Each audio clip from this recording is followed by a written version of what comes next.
初其实是参加那个明星艺能选拔，对，那时候就是有一个艺能补习班这样子。然后那时候我进去的时候是歌唱班，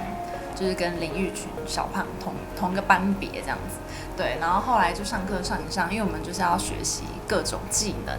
就比如说唱歌啊，然后舞蹈，然后台步这样美姿美仪。然后那时候就上到台步课的时候，婉若姐就说：“你身高其实蛮高的，就是要不要试着当看模特这样？”然后就那时候开始接触，就一路到现在。我原本小时候就是学舞蹈科班出来的，对，就是小时候是念舞蹈班这样子，然后也有进南洋舞蹈团啊，然后也有当过艺人 dancer 这样。这一年算是这一年才开始接触重训，今年才开始，去年，对啊，就刚好1年这样，一个礼拜2天，对，尽量一个礼拜2次，然后就是重训加有氧，大概2个小时。教练会帮我安排啦，就他有一个 schedule 这样。但就是如果说当天状况比较不好的话，我也不会就是翘课或什么，我会尽量还是去，然后就是可能就是小小的重量把它做完这样。我昨天暴雨，我还在健身房哦，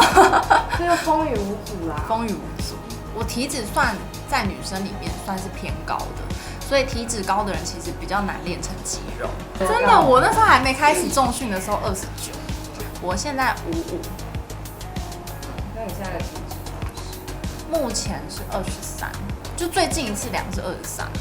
啊。刚开始练的时候吧，练了3个月，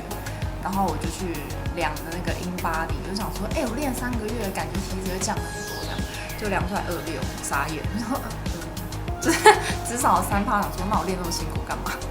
就那时候是一度就是还有跟教练吵架，我就说你看我练得这么辛苦，然后我吃的这么干净，我体脂才降3%，我那么辛苦干嘛？我就开始就随便吃就好了，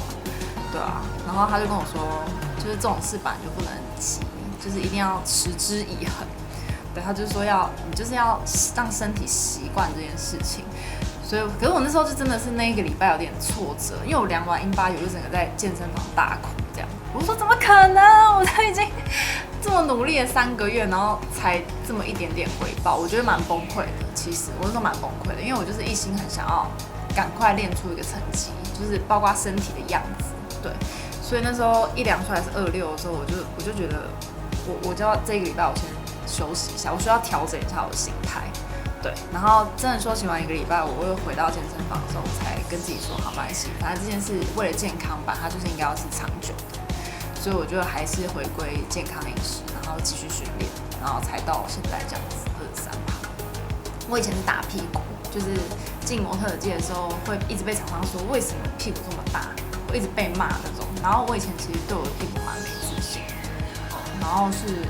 后来婉若姐有一次就是做秀的时候，她就称赞我的屁股，她就说其实你的屁股是亚洲人里面比较少见的。她说因为你的屁股是有肉的，如果你练起来应该是蛮好看的。那时候我才想说，原来屁股是可以练的，然后我才上网做了功课，然后去看了一些欧美的 YouTuber 啊，那种健身 YouTuber， 就发现欧美超流行练屁股的，所以他们屁股线条超美，所以我就那时候开始健身的时候，我就跟教练说我要练蜜桃臀这样子，才开始我那个蜜桃臀之路。我的书其实只是也要以我的那个经验告诉大家说，就算你是泡芙人，你还是有办法可以练出线条。